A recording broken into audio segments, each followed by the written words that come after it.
Fala pessoal, tudo bem com vocês? Estamos ao vivo para uma aula muito especial em que a gente vai falar sobre a vida de estudos e o hábito da leitura com um baita especialista no tema, o professor Rafael Sami, que é especialista em humanidades, em virtude da ordem. Ele tem um curso justamente ensinando as pessoas a organizar o seu tempo, a sua vida, para que elas consigam ter uma vida séria de estudos. E hoje nós vamos abordar alguns pontos, como por exemplo, o que significa ter uma vida de estudos? Para uma criança, qual a importância de ter uma vida de estudos? Desde a mais tenra idade. E quando eu falo, claro, desde a mais tenra idade, considere uma criança que já entrou ali mais ou menos nos 6, 7 anos e ela já entra no ensino formal, né? Na necessidade desse ensino formal. Além disso, a gente vai falar por que nós temos que estudar. Vamos falar também por que e como nós devemos incentivar as crianças à vida de estudos. Muitos pais têm essa questão, né? Meu filho não quer estudar, tem preguiça, reclama. A gente vai falar sobre a importância de nós termos insistência nisso e ajudarmos da melhor maneira para motivá-los à vida de estudos.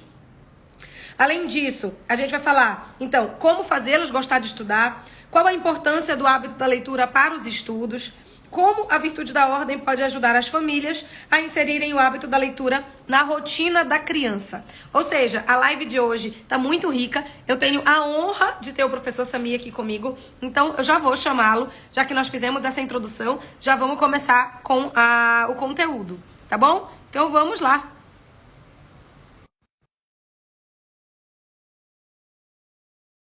Professor Sami aqui? Eras, não tá indo. Agora. Oi, Sami, tudo bem? Boa noite, tudo bem, Paulinho? Obrigado pelo convite, boa noite a todos. É uma felicidade enorme poder conversar contigo. Na segunda-feira nós conversamos com o professor André e é um bálsamo na nossa vida encontrar professores que têm esse gabarito, essa vontade de ter uma vida intelectual e esse interesse de realmente apaixonar os alunos nessa vida. Então, é realmente uma honra te ter aqui. Todos os pais e mães que vão estar aqui hoje, com certeza vão se beneficiar muito. É uma honra um pouco maior para mim, porque te tenho no colégio dos meus filhos. Então, é realmente uma alegria enorme. Eu vou te apresentar e aí, em seguida, tu fazes aqui as tuas boas-vindas, tá bom? Enquanto isso, vocês vão encaminhando, apertando no aviãozinho, mandando para as pessoas, porque quem é o pai e a mãe que não quer ter um filho estudioso? A gente sabe o quanto o estudo impacta em toda a nossa vida, né? A gente precisa de dinheiro para sobreviver, a gente precisa de um monte de coisa que depende do estudo. Então, eu tenho certeza que todos os pais e mães vão se beneficiar muito com essa aula. Vamos lá. O Sami, ele é professor de humanidades, ele trabalha com história, geografia e virtudes. Ele linka essas três coisas, né? A sua área de especialização é em geografia e o grande foco da vida do Sami é poder trabalhar, olha que maravilha, ter alguém que tem esse foco, é poder trabalhar com turmas de crianças e adolescentes, justamente as humanidades, né? No sentido de imergir essas crianças e esses adolescentes no universo das ciências humanas. E o que eu achei muito legal é que o viés do Sami não é um viés conteudista. Então, a intenção dele não é que seja simplesmente uma aula de reforço, né? Não é isso. A intenção não é que as crianças saibam ali aquela matéria que vai passar no vestibular. Olha só qual é o foco do Sami com essas turmas de humanidades. É justamente fazer com que elas tenham uma base sólida de tempo e espaço. Então, o viés dele é filosófico, é profundo. As crianças vão ser muito mais cultas, vão ter muita noção. Vocês sabiam que existe um estudo que fala que 50% dos brasileiros não conseguem identificar o Brasil no mapa? É muito louco isso. E esse percentual ainda aumenta quando a gente pergunta de mais coisas relacionadas ao Brasil. Então, continente, né? Quando a gente vai dificultando a história. Então, olha a gravidade desse assunto e a importância do Sami estar direcionado para isso. Além disso, estão abertas as inscrições para o curso Logos, que é um curso do Sami que aborda justamente a vida intelectual e a virtude da ordem. quantas e quantas pessoas não têm dificuldade, adultos, né? Não têm dificuldade de sentar e ter uma vida séria de estudo. Começam um livro e não conseguem terminar, ou nunca conseguem começar. Não conseguem realmente avançar nos estudos. Então, esse curso do Sami, depois ele fala um pouco também, as inscrições vão até sábado, para quem quer levar a sério, né? Nós, pais, queremos levar a sério uma vida de estudos e também ter o conhecimento para poder direcionar para os nossos filhos. É uma excelente oportunidade, tá? Então, agora eu vou pedir para o Sami recepcionar vocês. Já fiz essa breve apresentação, vocês viram o gabarito do Sami. Agora, Sami, se apresente, caso eu não tenha falado alguma coisa, e dê as boas-vindas. Então, boa noite. Obrigado mais uma vez, Paulínia, não só pelo convite, mas pelas palavras generosas. Então, como ela bem disse, né, sou Sami, Rafael Sami, mas todo mundo conhece mais por Sami, então podem ficar à vontade para esse vocativo. Antes de ser professor, também sou missionário da comunidade católica Shalom, caminho nessa via de consagração, para, se Deus quiser, no que vem fazer minhas primeiras promessas como leigo consagrado. Concebo a educação como um caminho de contemplação da verdade.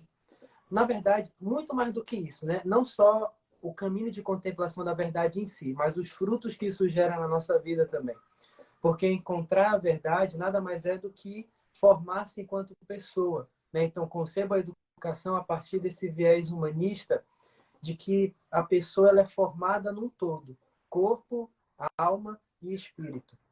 A verdadeira educação, para mim, ela é sempre personalizada, né? Inclusive, o Colégio Mirante, no qual estudam os filhos da Paulinha e eu também leciono, é um colégio de educação personalizada.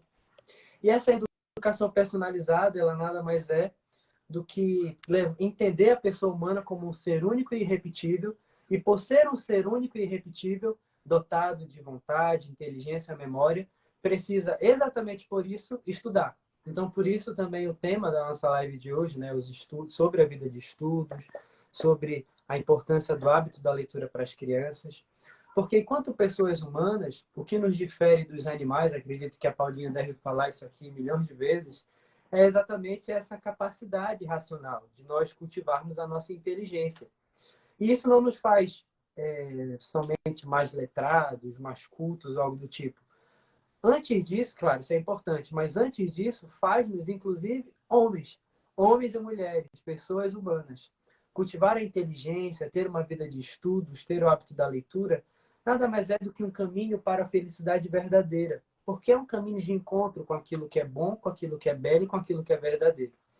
Então, na minha carreira docente, no meu caminho enquanto professor, apaixonei-me por essas questões, pela educação, concebo a educação como um grande milagre. É muito assustador, ao mesmo tempo em que é muito feliz você ver uma criança se formando intelectualmente, moralmente. Para um professor, é espantoso, é entusiasmante. Imagine para um pai, né? Eu sei que muitos que acompanham a Paulinha aqui são pais e mães. Então, se para mim, né, que ainda não sou pai, ainda sou apenas um professor, já é algo que transforma a minha vida, quiçá para vocês. Então, não tenham medo. Essa vida de estudos, esse hábito da leitura é, claro, primeiramente para você, mas também para o seu filho. É isso que vai torná-lo um ser humano melhor, um ser humano formado integralmente, um ser humano capaz de viver a vida com tranquilidade, com leveza, mas muito mais do que isso, viver a vida como ela precisa ser vivida, que é na dinâmica do amor. Porque o amor ele nada mais é do que aquilo que vai dar o sentido para a nossa vida como um todo. Então, se você quer que o seu filho seja feliz, ensine-o que o sentido da vida é amar. Mas para que eu chegue nesse amor, eu preciso de algumas questões práticas. Aqui já entro na virtude da ordem. Deus, família, trabalho, descanso e vida social. Em primeiro lugar, a oração. Em primeiro lugar, aquilo que mais importa, que é a relação com Deus. Em segundo lugar, a família, que é a base de tudo. E em terceiro lugar, olha que interessante, o trabalho, que no caso do seu filho é o estudo.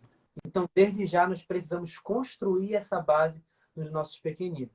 Deus, família e trabalho. Tenho certeza que essa live vai contribuir bastante, mas aí eu vou deixar que a Paulinha vai ditando as regras do jogo. Pode ficar à vontade, querido. maravilhoso. Eu estou anotando tudo que tu estás falando, porque depois eu vou fazer um planozinho de aula, porque essa live vai ficar gravada. E eu vou entregar para as pessoas que quiserem. Eu desativei os comentários, gente, mas vocês podem comentar clicando nessa caixinha aqui que tem uma perguntinha, assim, tem um sinal de interrogação, tá? Usem essa caixinha para perguntar. Porque quando a gente deixa os comentários, fica na cara da pessoa, fica muito ruim. Eu, pelo menos, não gosto. Então, se vocês quiserem perguntar, podem perguntar tudo o que vocês quiserem. Mas usem aqui essa ferramenta do Instagram, tá bom? Bom, a tua live, a tua aula, melhor dizendo, ela vem muito na direção da live do professor André e também no conteúdo que a gente traz aqui, que é o seguinte. Imagina você ter um professor, um educador, que fala que a base da vida é o amor. Esse educador, ele não vai fazer as coisas de qualquer jeito. Ele vai fazer as coisas colocando amor naquilo que ele faz. Além disso, considerar uma criança única, como um ser único, é praticamente achar o quê? Uma agulha num palheiro. Por quê? Porque hoje nós temos uma educação bastante voltada para números. Então, crianças são números.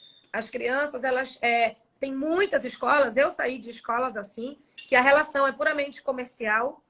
Eu não estou nem aí, de verdade, como você está se desenvolvendo, se está aprendendo, se está se formando. Meu objetivo é que você não deixe eu quebrar, que você me dê lucro.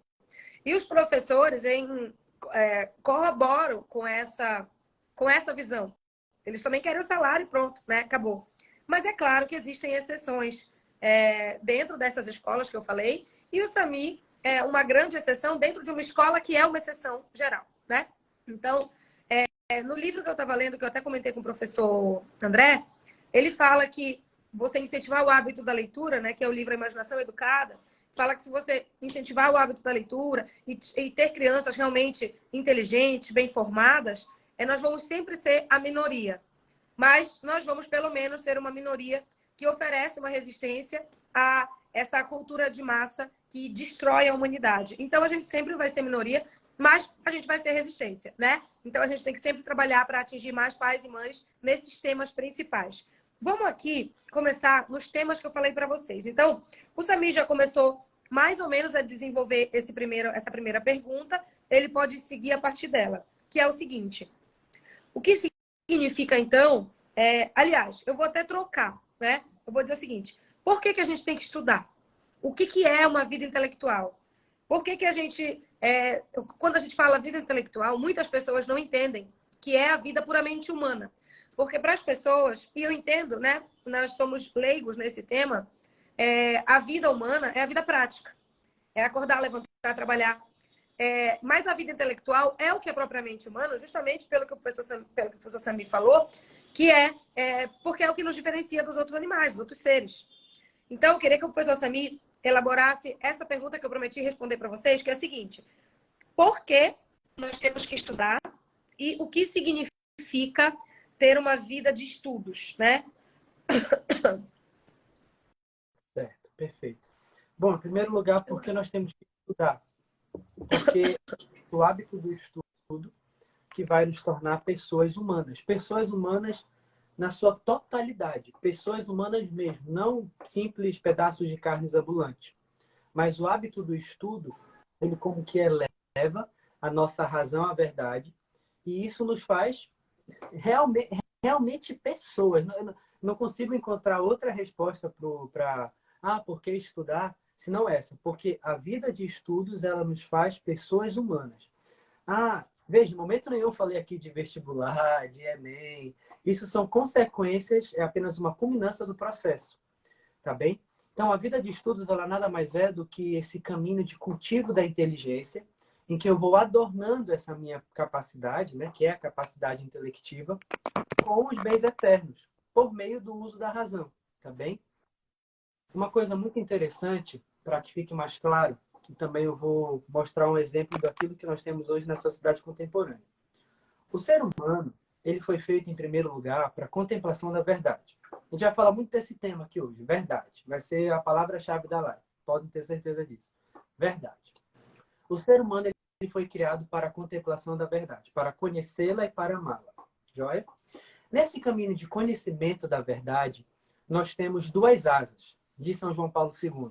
A fé e a razão, fides et ratio, constituem como que duas asas pelas quais o espírito humano chega à contemplação da verdade. Então, as duas asas que nós temos para alcançar essa verdade para a qual nós fomos criados é a fé e a razão. Tá bem? As duas dimensões eu vou utilizar tanto na minha oração como no meu estudo. Tá bem? Não existe oração sem que eu faça uso da minha inteligência, e também não existe estudo verdadeiro, fecundo, sem que eu eleve o meu coração de uma maneira transcendente, porque tudo que eu faço com tudo que eu tenho e com tudo que eu sou. Tudo que eu faço. O seu filho, ele não estuda só com o corpo, ele não estuda só com a mente, ele não estuda só com o espírito, ele é uma pessoa que possui uma unidade consubstancial entre essas três dimensões. Então, a contemplação da verdade, ela depende dessas duas asas, tá bem? Isso, inclusive, é uma encíclica que ela está disponível gratuitamente na internet. Tu podes até mandar para eles depois, Paulinha, que é a encíclica Fides et Ratio. Eu posso te mandar depois. E aí, o que para concluir a pergunta, né? Então, nós fomos criados para contemplar a verdade. Ponto. Isso é o que sacia o coração do homem. Isso é o que nos faz verdadeiramente felizes. Sabe aquele momento em que, com certeza você já passou por isso. Você pode até não ter uma vida intelectual, bem consolidada e tudo mais, mas sei que você vai concordar comigo agora. Sabe quando você está aqui, ó, com um livro, você está lendo, está estudando, e aí parece que tem um momento, claro, isso aqui vai depender muito do livro também. Sei que no clubinho da Paula, como são só selecionados, isso aqui acontece muito. Quando você está lá lendo o livrinho, e aí parece que dá aquela pontada no coração, você está aqui, aí, meu Deus, que verdadeiro, que profundo. E eu não sei como é que você reage, eu paro, aí eu fico assim, eu fico até com medo de voltar, ou então fico querendo voltar logo. É como se eu estivesse encontrando com a Elzínia, que é a minha namorada, nas primeiras vezes, assim, nos primeiros encontros. Fico meio receoso, meio tímido, meio encabrunhado, sem reação mesmo. Isso nada é do que o êxtase. O encontro com a verdade provoca isso em nós. Porém, agora eu tenho, claro, tudo tem um porém, né? Porque nós somos seres humanos ferrados pelas nossas concupiscências, Paulinho. O que acontece? Nós somos criados para contemplar a verdade. No entanto, existe uma concupiscência, ou se você preferir, uma paixão desordenada, ou se você preferir, um vício da alma, ou se você preferir, uma inclinação ruim, que nos leva, que São João vai chamar de concupiscência dos olhos, que nos leva a uma palavrinha no latim, que tem uma tradução muito simples no português, mas acho que a gente pode brincar com as duas palavras latinas, que é curiositas e estudiositas. Curiositas e estudiositas, com S mudo. Curiositas e estudiositas. Nós fomos criados para contemplar a verdade. Esse nosso desejo de contemplação da verdade, ele é desordenado por causa do pecado original. Por isso, nós caímos nos dois excessos. Nós caímos nos dois extremos, perdão, o do excesso e o da negligência. O excesso é a vã curiosidade e a negligência é a preguiça. Então, na busca pela vida intelectual, na busca pelos estudos, nós sempre vamos perceber esses dois excessos. A curiosidade é extrema e a preguiça, que muitas vezes estão relacionadas, inclusive. Quer ver um grande exemplo? Você, como qualquer outra pessoa humana, deseja conhecer, deseja encontrar a verdade. Só que você é uma pessoa desordenada. E aí o que acontece? Você entra no Instagram, como se fosse um shopping center sem saber o que quer comprar. Visita várias lojas, olha várias vitrines, sai do shopping de mãos vazias. Quantas vezes nós não fazemos isso? Nós entramos aqui na live, mudamos de live, vemos os stories, passa feed, rola feed, vê reels, vê vídeo e sai do Instagram de mãos vazias, sem saber nada. Nos deixamos levar pela vã curiosidade, pelo excesso de informações visuais. E a negligência verdadeira também, né? A preguiça, realmente nem a pessoa que é apática mesmo. Aonde que nós devemos estar? No meio. Porque a virtude, ela está sempre no meio, como diz Aristóteles, como diz Santo Tomás de Aquino. A virtude, ela está sempre no meio. No meio entre os dois extremos. E a virtude nada mais é do que a estudiositas, que é o hábito do estudo. Então, nós, seres humanos, nós fomos criados para estudar. Olha que interessante, nós fomos criados para amar em primeiro lugar, e esse amor, ele se dá por meio do cultivo da nossa fé, mas também do cultivo da nossa razão, porque nós não somos bichos, então nós precisamos estudar. Estudar aqui não é uma questão de eu quero ou não, mas é algo determinante para a nossa formação enquanto seres humanos. Ah, professor, mas você está falando isso? Mas e o camarada lá da roça, que não tem acesso? E o indígena? Meu caro, Deus, em sua infinita providência, vai providenciar, vai conceder a este indivíduo possibilidade de desenvolver a sua razão. Dentro ali das capacidades dele, dentro daquilo que ele pode ter acesso, mas ele vai desenvolver. Seja no dia a dia, seja no contato com os chefes da tribo, né? No trabalho diário com o pai camponês, ele vai desenvolver a razão, ele vai entender talvez como funciona ali a lavoura, muito mais do que eu que sou geógrafo. Né? Então, nós, seres humanos, nós fomos criados para cultivar a nossa razão. Então, aqui, a vida de estudos, ela é, na minha opinião, algo determinante. Não gosto muito dessa expressão, na evolução humana, mas do nosso processo de formação enquanto seres humanos. E a vida de estudos, rapidinho, Paulina, só para finalizar, ela Pode falar. é um contínuo. Veja só, vamos pegar a vida de oração. Para que eu tenha a vida de oração, eu preciso de momentos de oração na vida, que vão ser aqueles momentos em que eu vou beber na fonte e durante o dia a dia eu vou transbordar. Eu me recolho, faço a minha oração, se você não for cristão, faz ali a sua meditação, sua reflexão, e no dia a dia, no trabalho, na família, você vai transbordar aquilo, e você vai encontrar elementos daquilo que você meditou, daquilo que você rezou, fez a oração, enfim, a leitura, no seu cotidiano. A vida de estudos acontece da mesma maneira. Eu preciso ter momentos profundos de recolhimento, de solidão, de leitura, enfim, de investigação profunda. Momentos isolados, momentos, você no seu caso pode ter com seu filho, ou então estimular o seu filho a cada vez mais desenvolver essa autonomia. Momentos de solidão.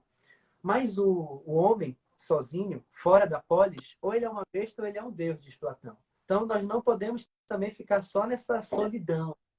Nós fomos criados para o convívio social. Então, a vida de estudos, ela não se restringe somente ao momento em que eu estou aqui, com o meu livrinho, no meu sacrossanto planejamento. Muito pelo contrário. Ela ganha sentido quando eu vou para o mundo, quando eu vou para o contato com os outros. E isso é muito concreto, muito concreto. Quando você chega num café da manhã com uma pessoa querida, num almoço, quando você encontra uma pessoa na rua, e você vai conversando com aquela pessoa sobre coisas que você contemplou. Não necessariamente você vai dar uma aula para ela, mas quando você vê, você já está falando de coisas elevadas que você estudou na semana passada, que você estudou hoje de manhã. Deus vai providenciar esses momentos. É muito. A vida de estudos não são só aquelas 1 ou 2 horinhas de estudo, mas é toda a vida. Perfeito, anotei tudo. Falando da criança agora, né? Vamos falar de uma maneira um pouco mais prática. E aí eu vou mostrar um material aqui, mas a gente vai falar de uma maneira um pouco mais prática. Uma criança. Então, por exemplo, vamos falar de uma criança ali na idade da razão. Não vou falar da Luluca. Luluca tem 3 anos. Ela ama estudar, mas ela considera o estudo dela as atividadezinhas que eu trago que ela acha o máximo divertido, né? Então, querendo ou não, ela já tem essa faísca do estudo. Ela ama ler, porque é muito incentivada, por óbvio. Mas vamos falar dos meninos um pouco mais velhos. Vamos falar ali dos 7 anos de idade, mais ou menos, né? Como que a gente introduz de forma séria a vida de estudos na vida de uma criança de 7 anos? É claro que você não vai do nada, né? A criança passou 7 anos da vida dela, sem nenhuma rotina, sem nenhuma ordem, dorme a hora que quer, come o que quer. E aí, com 7 anos, fala, agora a coisa ficou sério, vamos sentar e vamos estudar. É claro que não é isso que eu estou dizendo, não vai funcionar isso. Mas eu vou me direcionar para as crianças ali a partir dos 7 anos, porque a gente já tem uma necessidade um pouco maior dessa formalidade do estudo. Então, por exemplo, eu vou falar como que a gente faz aqui em casa. Cada família tem os seus valores. Dentro da nossa casa, a busca do conhecimento é um valor natural, nato. Então, tanto eu quanto meu esposo, estamos o tempo todo buscando conhecer, fazendo exatamente isso que tu falaste. A gente vai passear e a gente olha uma determinada coisa. Vocês sabiam que essa coisa, né, que essa flor é uma flor que só nasce, não sei aonde. Então, a gente traz para a vida das crianças o tempo todo essa busca do conhecimento natural. Assim, a vida é uma experiência, né, é uma contemplação do conhecimento. E dentro de casa, nós também temos uma rotina de estudo muito grande. Então, nós passamos praticamente o tempo que a gente está estudando, porque dentro do meu trabalho, o estudo também é um trabalho. Então, a gente estuda muito. Por isso, a gente acha um valor inegociável. Então, aqui em casa, as crianças estudam todos os dias. Eles estudam cerca de 1h30 comigo, coisas externas. Fora a hora de leitura, fora o eventual dever de casa. Então, nós temos a nossa programação, né, particular. E eu acredito que esse hábito ele vai se cultivando na criança. A criança não sabe estudar, você tem que ensinar. Então, por exemplo, hoje, meu filho estava fazendo as nossas atividades que nós fazemos para eles, que eu vou mostrar para vocês agora, e ele não sabia uma resposta, e ele passou adiante, chutou e passou adiante. E aí, como meu esposo o estava acompanhando, né, falou assim, ó, quando você não souber, eu vou te ensinar. Qual é o tema? É virtude. Era uma virtude que ele estava em dúvida. Meu filho, a gente tem 2 livros aqui que você pode pesquisar sobre a virtude. E aí mostrou para ele. Quando você encontrar uma situação que você não sabe, você vai abrir aqui esses 2 livros e você vai procurar. Tá bem aqui no índice. Então, a criança precisa dessa estrutura. Para a gente é natural. Para ela, ela não sabe como estudar. Então, eu queria que tu falasses um pouquinho da vida prática. Como colocar na vida da criança de forma prática. Por exemplo, eu sei que não tem regra, uma regra fechada, né? Aquelas regras que são inflexíveis. Mas quanto tempo de estudo tu consideras razoável para uma criança a partir de 7 anos? E como conduzir, assim, horário, com relação às outras atividades dela, né? Uma criança, muitas vezes, que tem uma vida muito lotada, não consegue ter uma vida de estudo. Então, você também tem esse limite de colocar as atividades extras na vida da criança de forma harmônica, né? De forma a contribuir, não atrapalhar, né? Mas eu queria que tu falasse um pouco disso, dessa vida prática com relação às crianças. Bom, em primeiro lugar, Paulinha, não tem como falar da vida de estudos de uma criança, até mesmo a nossa, sem falar da virtude da ordem. A ordem ela é a rainha de todas as virtudes práticas, querendo ou não. Então, em primeiro plano, o pai, a mãe que deseja auxiliar o seu filho, começar a desenvolver nele o hábito do estudo, ele precisa, em primeiro lugar, organizar a vida dessa criança, organizar a rotina e fugir dos excessos. Essa criança ela não pode ter uma agenda superlotada, assim como ela não pode passar o dia sem fazer nada, sem ter nenhuma atividade. Então, veja só, é muito complicado o pai chegar e falar, olha, agora, a partir de hoje, todos os dias, às 3 da tarde, você vai estudar. Beleza, é bom que tenha um horário fixo, não sou contra isso. É muito bom que haja um horário fixo para que a criança estude. Mas ela precisa de todo um aparato, não bastam só as 3 da tarde. Tem que ser negociado. Em primeiro lugar, tem que ser negociado, tem que ser conversado. É um processo, como tu falaste. Não vai chegar e implementar de pá, agora. Vai começar a estudar a partir de hoje, 1h30 todos os dias, às 15 horas. Não. Em primeiro lugar, converse com a criança, vá mostrando a importância daquilo, vá. Não é negociando no sentido de ceder, né? Eu vou fazer tudo que ela quer. Não é isso. Mas é no sentido de, junto com ela, deixar com que ela também faça parte desse processo. Mas mais importante aqui é criar a estrutura para que esse estudo aconteça. Não basta só chegar e dizer 15 horas todos os dias. Eu preciso. Olha, meu filho, é o seguinte. Vai chegar do colégio, vai tomar um banho, vai almoçar, vai tomar um banho, vai descansar um pouco. Depois do descanso, às 15 horas, nós vamos começar o estudo. Veja, já tem uma preparação para o estudo ali, já tem quase que uma rotina pré-estabelecida até chegar no ato do estudo em si. Porque essa criança ela pode muito bem chegar do colégio, deitar na frente do sofá, ligar a Netflix, ligar o YouTube, e aí quando der 15 horas ela vai estudar. Pais, permitam-me, mas o estudo dessa criança não vai ser nem um pouco fecundo. Não foi preparado. Assim como nós chegamos numa... Me perdoa, Paulinha, eu sempre vou remeter a essa dimensão transcendental, porque para mim oração às vezes chega a ser quase a mesma coisa. Mas assim como a gente chega numa missa, num culto, enfim, numa meditação, não sei qual é a sua religião, Na nossa oração pessoal, a gente não consegue chegar de qualquer jeito, tem que ter toda uma preparação. Da mesma forma no estudo, queridos. Nós precisamos prever. E a criança, mais ainda, precisa de previsibilidade.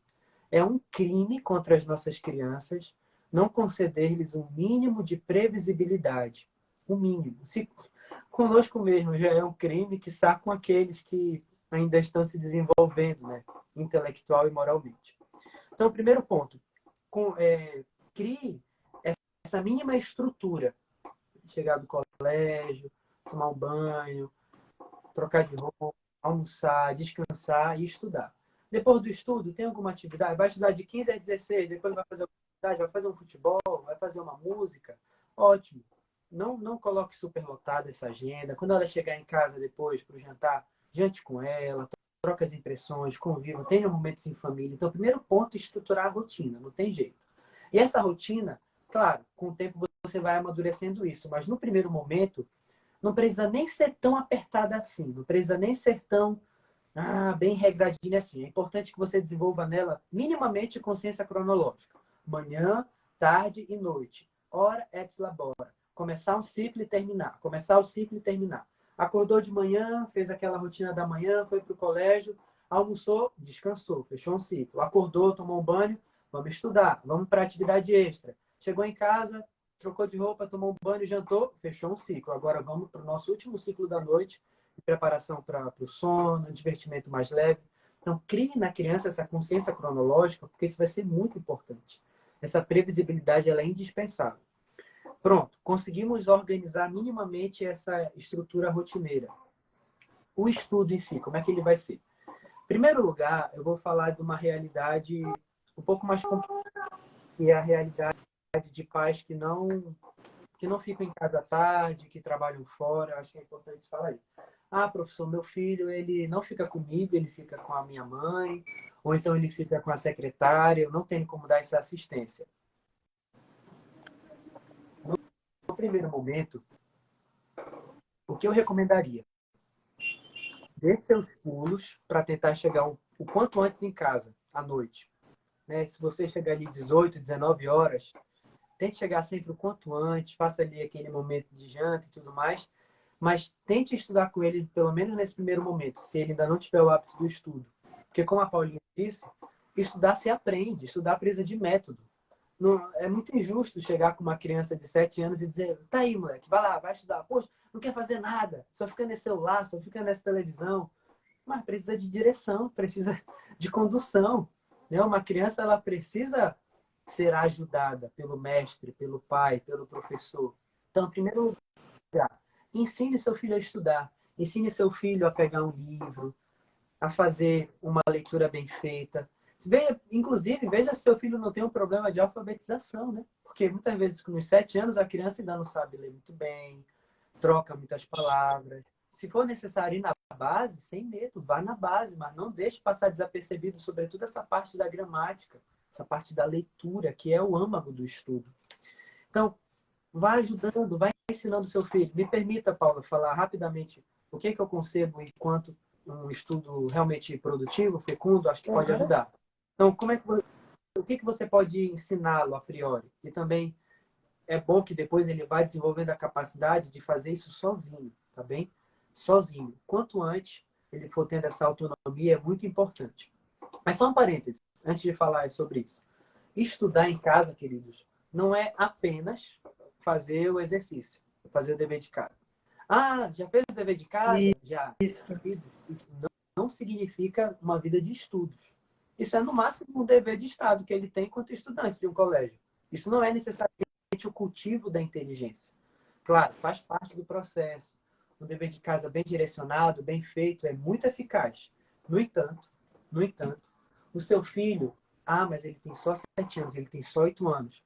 Comece aos poucos, 30, 40 minutos, o quanto você vê que ele consegue ficar e vá subindo aos poucos, vá aumentando aos poucos. Mas faça isso com ele, por favor, faça isso com ele. Pegue o livro. Primeira coisa, né, Paulinha? A gente vai já falar sobre isso também. A verdadeira educação, o verdadeiro estudo, ele é verbal, ele é verbalizado. Então, seu filho ele precisa ter contato com letras, tá bom? Com livros, com letras, com páginas. Então, você vai ensinar ele a fazer o seguinte, ó, a pegar um... Deixa eu ver o que já está marcado, que é melhor. Vai pegar um livro, aqui, ó, por exemplo, esse aqui. É bom que... Eu sei que isso pode ser uma prática de estudo muito avançada, mas às vezes nós subestimamos as nossas Sim, crianças. eles conseguem. Eles têm totais capacidades de fazerem isso. Ensine seu filho, em primeiro lugar, a ler um sumário, a saber do que o livro trata. Olha, meu filho, essa aqui é a estrutura do livro, ele tem começo, ele tem meio, ele tem fim. Seu filho ele precisa desenvolver cada vez mais essa consciência cronológica, essa consciência espacial. Isso que a Paulinha falou, que a pessoa não sabe identificar o Brasil no mapa mundi, mas também não sabe identificar o começo de um livro, o meio de um livro. Ler as coisas é tudo muito desconexa.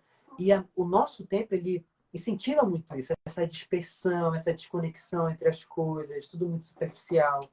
Então, ensine o seu filho pela noção geral.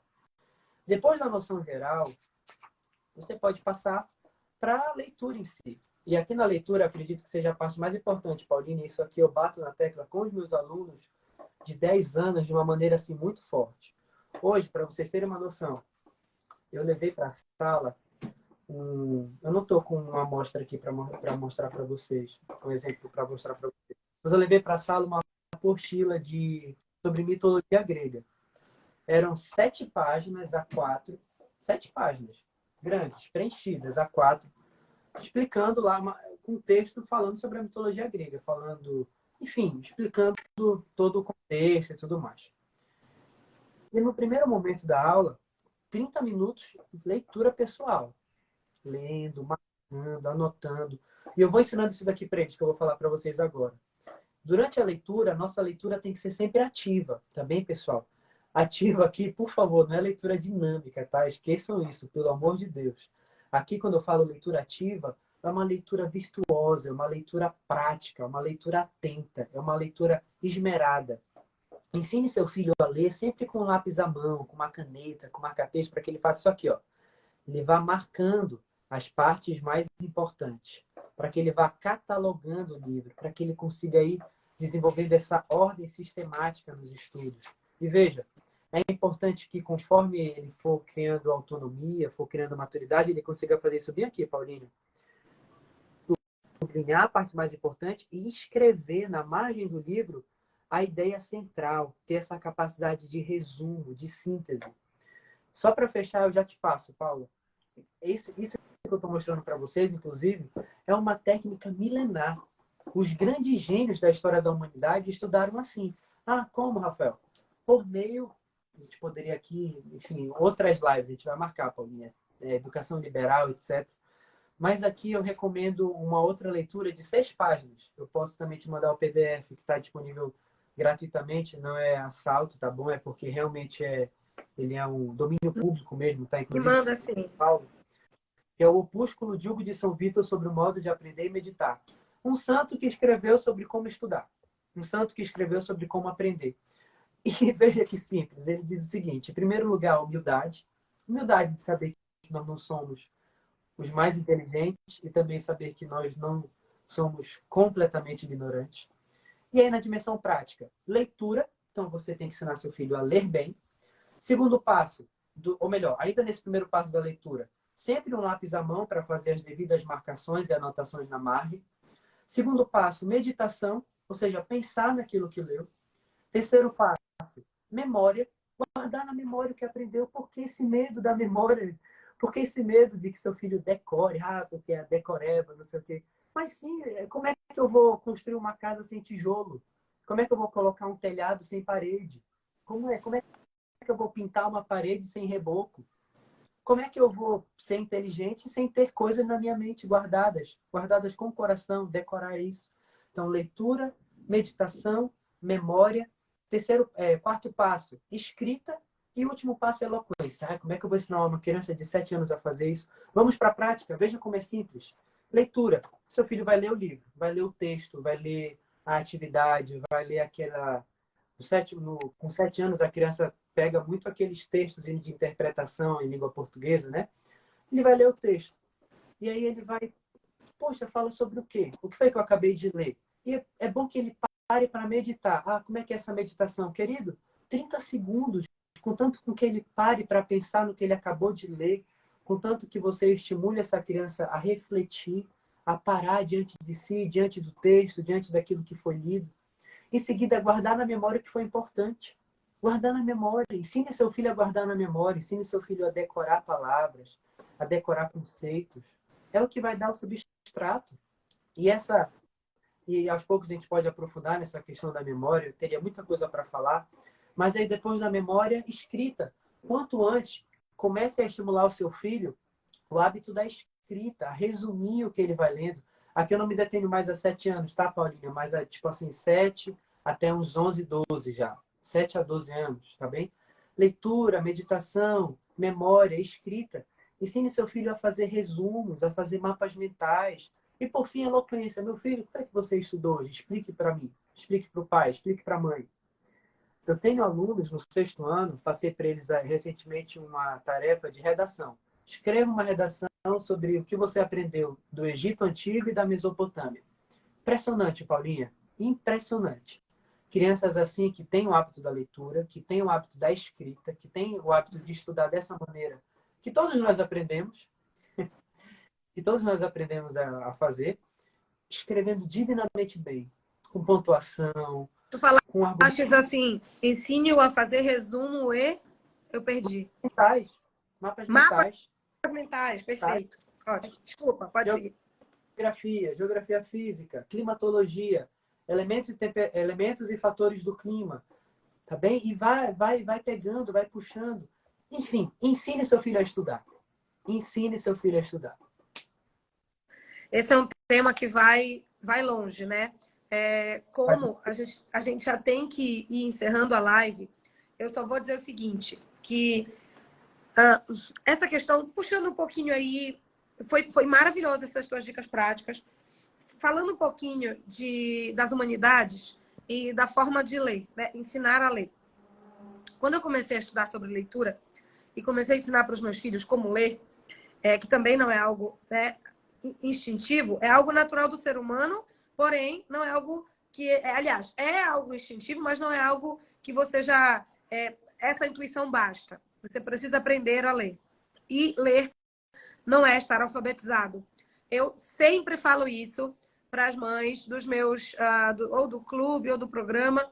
Verifique se o seu filho não tem uma dificuldade com fonemas, porque, na verdade, ele está travando na leitura, não é porque ele não está fluindo, é porque ele não sabe qual o som que aquela palavra faz.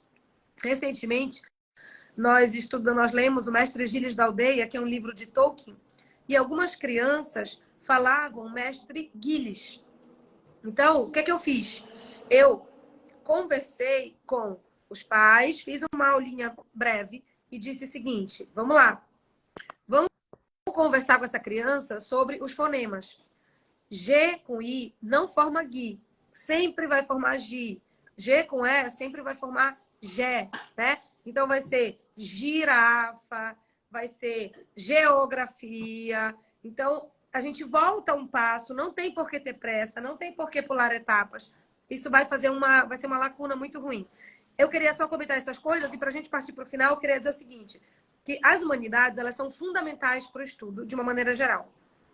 Todo livro tem que ser passado para a criança, toda leitura, historinha mesmo, narrativa, né? Tem que ser passado para a criança em que época aquilo aconteceu, em que época aquele autor viveu, aonde se passava aquela história, que são fatores relevantes e não podem ser ignorados. Caso contrário, nós não estaremos lendo verdadeiramente aquele texto, né? Então, isso é um ponto que está em todo o nosso material do programa de leitura. Por exemplo, eu separei umas coisas aqui. Vamos falar do Mestre Gilles, por exemplo. Mestre Gilles se passa na Idade Média e eu separei aqui uma das perguntas, né? Nós temos um livro de atividades que as crianças fazem em casa. E uma das perguntas tá aqui um mapa, então eu tenho aqui um mapa que é o que ele coloca, que Tolkien coloca, e a gente tem aqui uma Rosa dos Ventos, né? Aqui tá feito pelos meninos, mas vamos lá. A gente fala aqui.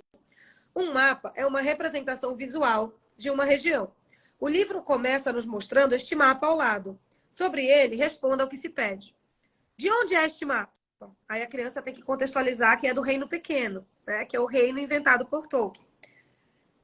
o que são as linhas que os cortam, né? Que o corta, na verdade. Então, são as divisas. A criança começa a ter essa noção. Aí vamos para baixo. Tem uma hora que fala sobre a Rosa dos Ventos. Aqui tem uma Rosa dos Ventos nesse mapa que Tolkien fez. E aí a gente vai contextualizar a criança nesse sentido. Você sabia que o Sol sempre nasce de um lado da Rosa dos Ventos e se põe no lado oposto? Pesquise e aponte na Rosa dos Ventos abaixo de que lado o Sol nasce e de que lado ele se põe. E aí a gente fala aqui para a criança. Ou seja, esse livro de atividade não é um livro de mera interpretação de texto no sentido pobre. O que fulano fez? Quem era o personagem? Não, a gente vai a fundo para que a criança tenha justamente essa contextualização, tanto histórica como geográfica.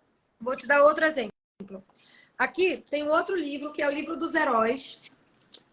Tu falaste de mitologia hoje, tem aqui uma parte que eu separei, que é justamente o seguinte. No livro dos heróis tem várias histórias, dentre elas algumas da mitologia grega.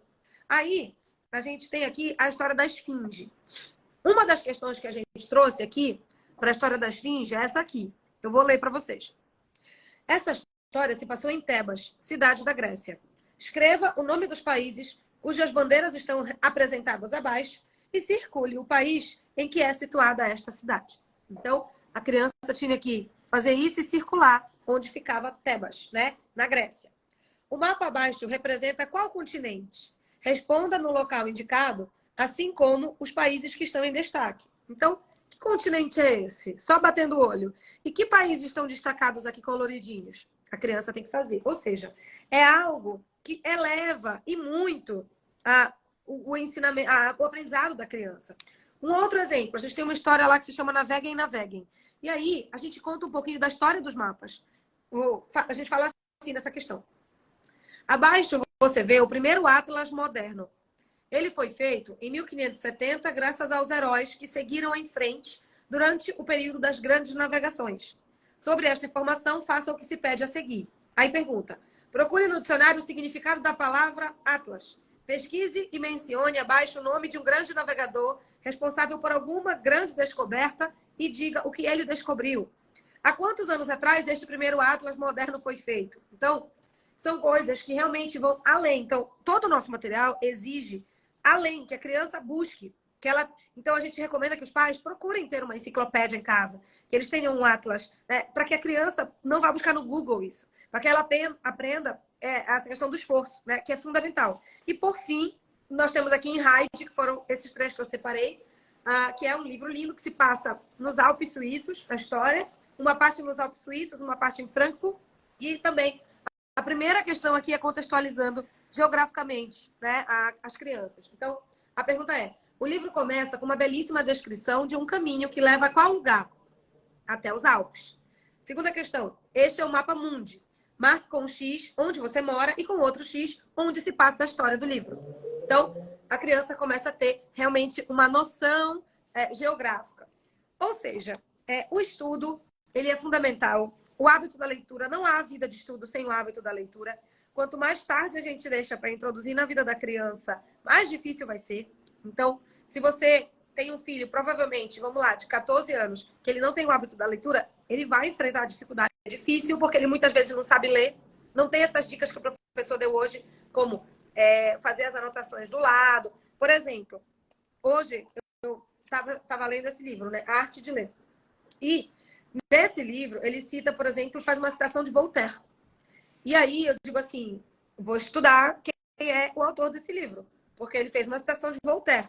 Então, que época ele viveu? E aí eu fiz uma linha do tempo aqui, né? O que aconteceu antes dele nascer? Então, antes dele nascer, a gente teve aqui Napoleão Imperador, a gente teve a Revolução Francesa, a gente teve o fim da monarquia, depois veio a Nova República, que foi quando ele nasceu, a Segunda República.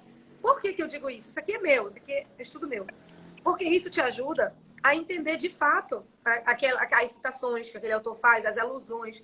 Então, tudo que o professor Sami ensina é de fundamental importância. A vida de estudos, a virtude da ordem e as humanidades, que são fundamentais para a formação, para a nossa formação, né, enquanto ser humano. Professor, eu quero agradecer imensamente, dizer que foi, assim, muito conteúdo, as pessoas vão aproveitar muito essa aula.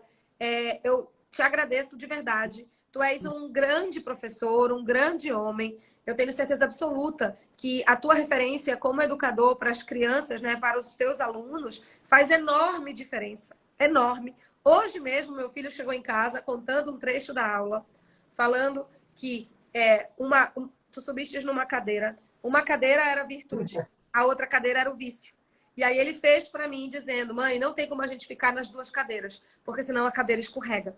Então, isso traz, na verdade, a prática de que aonde tu estás indo, o amor que tu colocas, a dedicação, ela é verdadeira. Ela realmente reflete a verdade. Que todos os outros professores que assistam essa live possam se inspirar verdadeiramente em ti. O curso logo está aberto até sábado, então aproveitem. E o programa de leitura, que é o nosso programa que tem todo esse material que eu mostrei para vocês, também está com as inscrições abertas. As nossas inscrições vão até domingo. Não perca a oportunidade de ter esse material em casa. Imagina, você vai ler um livro, uma narrativa com seu filho e você vai aprofundar com esse material. Pode falar, Sami. Permite uma última colocação.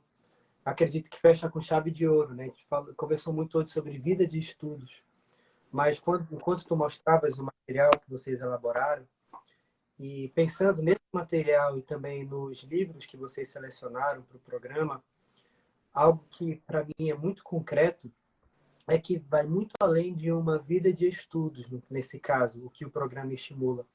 Mas ele estimula, na verdade, a um estudo cheio de vida. Porque esse ato de trazer a literatura, de trazer a narrativa e em seguida apresentar o conteúdo, queridos, a criança nunca vai esquecer. O menino que faz uma atividade dessa, de uma Rosa dos Ventos, nunca vai esquecer. Nunca vai esquecer o que é um limite, o que é uma fronteira, o que é um mapa. Nunca vai esquecer, porque está cheio de vida, está impregnado de vida. Aquilo faz sentido para ela, aquilo é gostoso, aquilo é saboroso, aquilo é feliz. O estudo ele precisa ser algo cheio de vida. Não digo que ele não vai ser técnico, mas para que, sobretudo nas crianças, para que ele seja fecundo, ele precisa ser arado, ser cultivado. E esse fertilizante, esse ato de regar é a literatura, sobretudo as grandes obras que vocês vão encontrar nesse programa da Paulinha com o seu esposo. Então, aproveitem, porque realmente é o que há de melhor no que tange a literatura em si, mas também o aprendizado técnico, que não vem como uma feliz consequência, não. Vem como uma feliz obviedade, porque é muito óbvio que a criança realmente vá alcançar esse aprendizado concreto por meio desses materiais, dessas leituras, tá bem? Coloquem os comentários aqui do que vocês acharam da live, eu ativei. Olha, a Regina já colocou. Que live maravilhosa. A Regina é uma das mais empenhadas, a filha dela está no clube de leitura. E é impressionante assim, o amor que eles têm de se dedicar ao estudo das crianças. Gostaria de ter professores assim nas escolas dos meus filhos. Pena que a realidade por aqui é outra. Aí, Regina, a gente busca justamente essas outras alternativas. O que a gente faz? A gente faz o que você faz, que é chegar em casa e se dedicar verdadeiramente, né? Eu vejo quanto eles se dedicam, participar do clube de leitura, fazer o material. A Gigi faz todo o material, é maravilhosa. Ó, a Deane colocou. A Deane tem uma filha maravilhosa que eu amo, dá vontade de apertar, que é a Rafa, que também é do nosso clube. Perfeita. E o meu esposo colocou maravilhoso. Estou interessada no programa. Parabéns pela maravilhosa aula. Paula, se você tiver alguma dúvida, me manda uma mensagem que eu te esclareço a tua dúvida, tá bom? Mas eu quero que vocês entendam que esse material é muito mais do que ler livros. É muito mais. Vai elevar a criança. E quando a criança linka esses conhecimentos, como o Sami perfeitamente colocou, há uma história, aquilo fica. Ela não aprende aquilo de forma estática. Aquilo tem vida. É dinâmico, porque é a Heidi que mora lá nos Alpes, não é qualquer pessoa. Nunca mais meu filho vai esquecer o que são os Alpes, onde ficam os Alpes. Porque ele leu Heidi. Heidi é emocionante, Heidi envolve. As crianças todas que leram Heidi no clube, elas se apaixonaram de uma maneira que elas ficaram querendo ler o volume 2. E eu disse que no grupo, no clube, a gente não ia ler, mas todas leram em casa. Porque se apaixonaram, ficaram com saudade de Heidi. Isso é maravilhoso. Deixa, por favor, gravada. Não consegui anotar tudo. Eu anotei. Eu vou passar para vocês e a live vai ficar gravada, France. E vai ficar na nossa plataforma de alunos. Vai ficar aqui no Instagram por um tempo. Depois vai só lá para a plataforma de alunos. A Ariane colocou gratidão a vocês. cada vez mais grata a Deus e a vocês por tanto conteúdo, tanto amor ao ensinar. Obrigada a você. Samir, muito obrigada. Terminamos aqui quase em cima da marca do pênalti, queria ter terminado antes, mas estava tão rico, tão rico. Foi tanta coisa importante que a gente acabou passando. Mas eu te agradeço assim, imensamente. Muito obrigada, amigo. Eu que agradeço. Pode contar sempre comigo. Vamos fazer mais. Vou te esperar às 12h30 nas minhas. Vamos. Pode deixar. Um beijo. Tchau, tchau. Tchau. Tchau, Samir, querido.